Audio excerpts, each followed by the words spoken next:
chapter 22. Then Joshua summoned the Reubenites, the Gadites, and the half-tribe of Manasseh, and said to them, "You have done all that Moses, the servant of the Lord, commanded, and you have obeyed me in everything I commanded.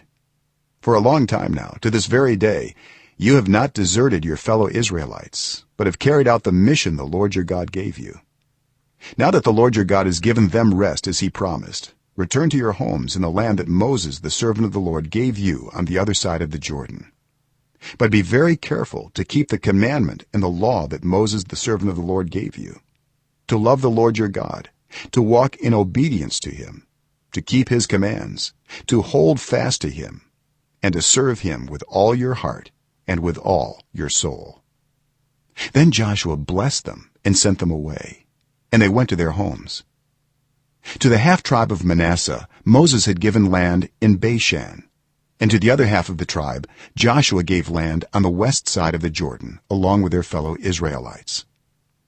When Joshua sent them home, he blessed them, saying, "Return to your homes with your great wealth, with large herds of livestock, with silver, gold, bronze, and iron, and a great quantity of clothing, and divide the plunder from your enemies with your fellow Israelites."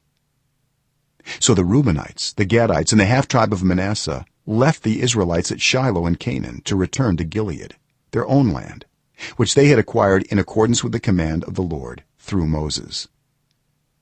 When they came to Galiloth near the Jordan in the land of Canaan, the Reubenites, the Gadites, and the half-tribe of Manasseh built an imposing altar there by the Jordan.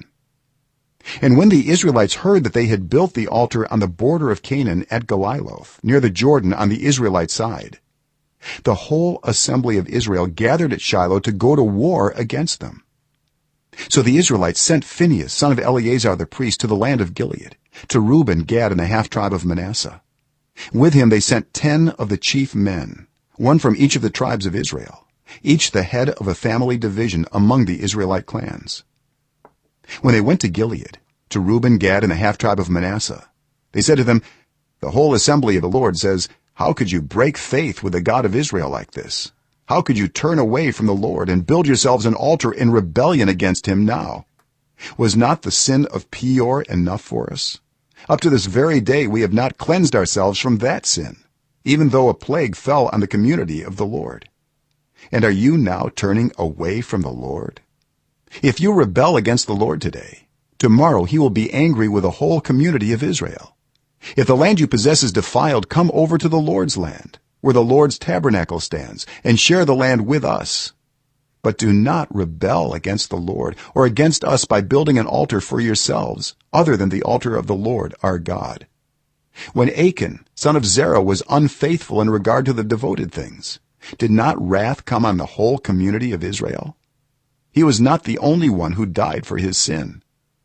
Then Reuben, Gad, and the half-tribe of Manasseh replied to the heads of the clans of Israel, "The mighty one, God the Lord, the mighty one, God the Lord, he knows.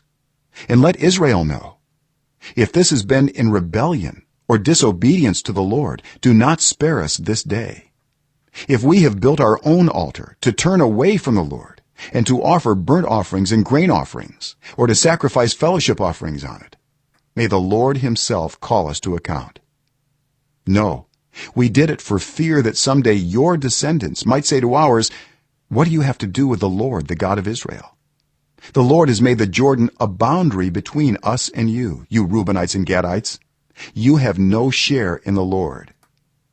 So your descendants might cause ours to stop fearing the Lord. That is why we said, 'Let us get ready and build an altar, but not for burnt offerings or sacrifices.' On the contrary, it is to be a witness between us and you and the generations that follow, that we will worship the Lord at his sanctuary with our burnt offerings, sacrifices, and fellowship offerings. Then in the future your descendants will not be able to say to ours, 'You have no share in the Lord.'" And we said, if they ever say this to us or to our descendants, we will answer, "Look at the replica of the Lord's altar, which our ancestors built, not for burnt offerings and sacrifices, but as a witness between us and you. Far be it from us to rebel against the Lord and turn away from him today by building an altar for burnt offerings, grain offerings, and sacrifices other than the altar of the Lord our God that stands before his tabernacle." When Phinehas the priest and the leaders of the community, the heads of the clans of the Israelites, heard what Reuben, Gad, and Manasseh had to say, they were pleased. And Phinehas, son of Eleazar the priest, said to Reuben, Gad, and Manasseh, "Today we know that the Lord is with us, because you have not been unfaithful to the Lord in this matter. Now you have rescued the Israelites from the Lord's hand." Then Phinehas, son of Eleazar the priest, and the leaders returned to Canaan from their meeting with the Reubenites and Gadites in Gilead, and reported to the Israelites. They were glad to hear the report and praised God, and they talked no more about going to war against them, to devastate the country where the Reubenites and the Gadites lived.